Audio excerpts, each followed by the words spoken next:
네, 저는 식약처에서 식품에 대한 기준 및 규격을 담당하고 있으며 사양벌꿀 기준 규격 및 안전관리에 대해서 말씀을 드리겠습니다. 저도 그랬었지만 대부분의 소비자들이 벌꿀은 꿀벌이 꼬꿀을 먹고 만든 것이라고 알고 있었는데, 그 2009년도에 시중에 유통되는 벌꿀 중 상당한 제품이 꿀벌에게 설탕을 먹여서 채취한 저렴한 사양꿀인 것이 방송에 보도가 되면서 벌꿀의 기준 및 표시 관리 전반에 대한 문제가 제기되었습니다.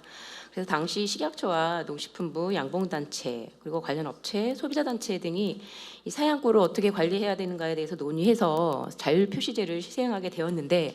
하지만 이게 강제성이 없는 자율표시제였기 때문에 시중에서는 여전히 사양꿀이 자율적으로 표시되지 않고 거꾸로 판매되는 그런 문제가 지속되어서 결국에는 소비자단체와 양봉단체 그리고 농식품부에서도 이 사양 벌꿀에 대한 기준이 필요하다라는 제안을 하게 되었습니다. 그래서 우리 처에서는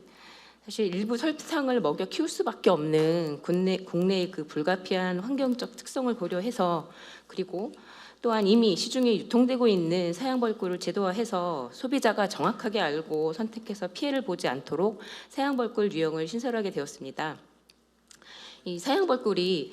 사실 사양벌꿀은 꿀벌이 생산한 벌꿀도 일부 포함하고 있기 때문에 저희는 벌꿀류로 분류를 하였는데, 다만 그 명칭에 설탕을 포함하는 경우에는 벌꿀과 설탕을 혼합하여 만든 설탕물 등으로 오해할 수도 있고, 사양꿀에 대한 명칭보다는 사양꿀에 대해 소비자가 정확하게 알 수 있도록 해서, 소비자가 정확하게 알 수 있으면 또 자연스럽게 소비자가 선택권을 가질 수 있다라는 소비자 단체들의 의견이 있어서 사양벌꿀이라는 명칭을 사용하게 되었습니다. 그리고 소비자에게 보다 직접적으로 그리고 정확하게 사양벌꿀에 대한 정보를 제공하기 위해서 사양벌꿀은 제품의 용기 포장에 사양벌꿀이라는 식품의 유형뿐만이 아니라 제품 포장의 표시면 중에서 이제 상표나 로고 등이 인쇄되어 있어서 소비자가 식품을 구매할 때 통상적으로 소비자에게 보여지는 그 주표시면에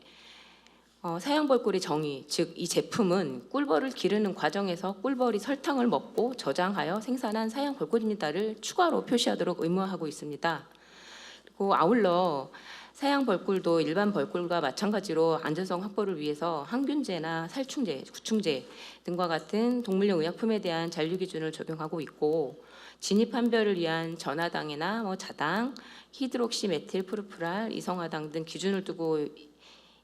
관리를 하고 있고요. 그리고 사양벌꿀과 벌꿀의 구분을 위한 탄소 동위원소 비율 규격도 적용을 하고 있습니다. 또한 시중 유통 벌꿀이 이러한 기준 규격에 적합한지 확인하기 위해 수거 검사를 실시해서 기준에 맞지 않는 벌꿀의 유통을 차단하고 있고, 부당 광고로 인한 소비자 피해를 막기 위해 허위 가대 광고도 단속을 하고 있습니다. 벌꿀이나 사양벌꿀은 사실 꿀벌이 만들어낸 자연 산물이지만, 저희 일반 가공식품을 제조할 때 안전한 식품을 제조하기 위해서는 원재료부터 가공시설, 제조 방법 등을 관리해야 하는 것처럼 양질의 벌꿀 생산을 위해서는 그 양봉 과정에서 꿀벌뿐만이 아니라 꿀벌이 먹이 또 양봉 방법에 대한 관리도 필요할 것이라고 생각이 듭니다. 또한 저희 사양벌꿀 기준은 지금 말씀드린 대로 식품의 안전성 확보 및 소비자 보호를 위해서 농식품부와 양봉단체, 소비자단체 등과 오랜 시간 협의하여 만들어진 것이고, 이 때문에 사양벌꿀 제도와 관련된 것은 꿀벌의 보호 관리 및 양봉산업의 육성 지원을 담당하고 있는 농림축산식품부와 협조하여 추진할 것으로 생각이 듭니다. 이상입니다.